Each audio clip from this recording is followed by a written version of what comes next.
Sobat Kairos yang dikasihi oleh Tuhan Yesus Kristus, firman Tuhan yang menyapa kita pada hari ini diambil dari kitab Matius pasal 15 ayat 18.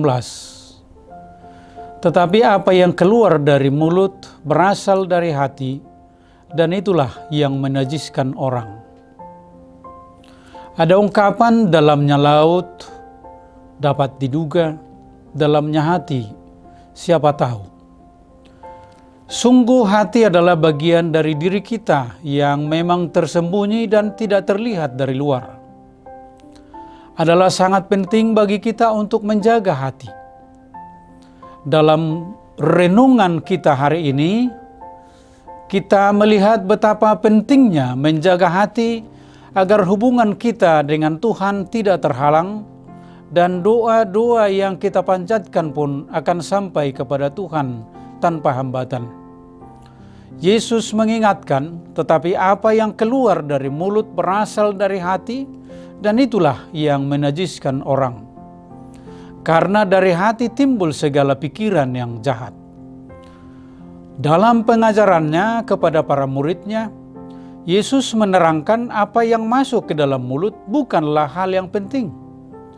Apa yang masuk ke dalam mulut berjalan melalui perut, lalu dibuang di jamban.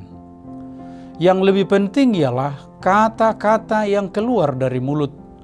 Kata-kata itu berasal dari hati orang. Hal-hal yang tidak baik yang dipikirkan dalam hati, dan kemudian dinyatakan melalui perbuatan-perbuatan yang tidak baik, itulah yang benar menajiskan kita.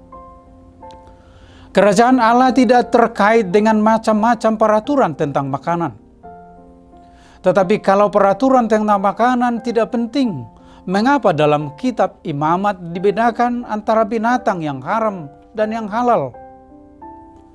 Sebagaimana tertulis dalam Imamat 11 ayat 4. Binatang-binatang itu diharamkan karena binatang-binatang itu menjadi simbol bagi identitas yang tidak jelas menurut klasifikasi binatang oleh orang-orang Israel pada waktu itu. Ikan yang tidak bersisik, binatang berkuku belah tetapi tidak bermamah biak, kelelawar yang bersayap seperti burung, itu semua adalah binatang-binatang yang sulit diklasifikasikan. Israel yang harus menjaga kemurnian identitas mereka sebagai bangsa pilihan Tuhan hanya boleh memakan binatang-binatang yang jelas identitasnya dan mudah diklasifikasikan jenisnya. Setelah Kristus datang, Tuhan sekarang bekerja dengan memanggil semua bangsa kembali kepada Dia. Jika semua bangsa diberi kesempatan untuk datang kepada Kristus, maka tidak perlu lagi ada pembedaan secara fisik. Dan karena pembedaan secara fisik tidak diperlukan lagi, maka peraturan ini tidak lagi ditaati secara harafiah.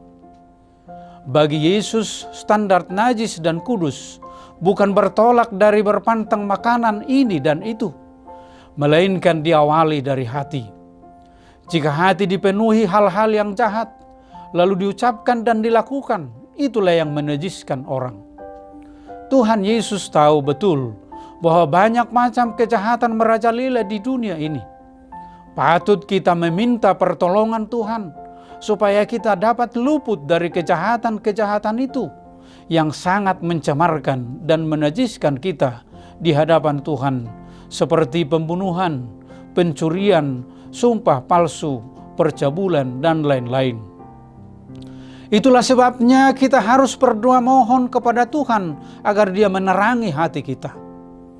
Tanpa penerangan dari firman Tuhan, kita akan menganggap hati kita sudah baik. Tetapi dengan penerangan dari firman Tuhan, barulah kita tahu bagian mana yang masih perlu diperbaiki dan dibersihkan oleh Tuhan dalam diri kita. Biarlah kita mendoakan apa yang pemazmur serukan di dalam doanya dalam Mazmur 139 ayat 23.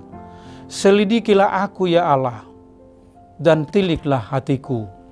Lihatlah apakah jalanku serong, dan tuntunlah aku di jalan yang kekal. Selamat beraktivitas, tetap jaga kesehatan, Jalankan protokol kesehatan dengan baik. Tuhan Yesus memberkati. Amin.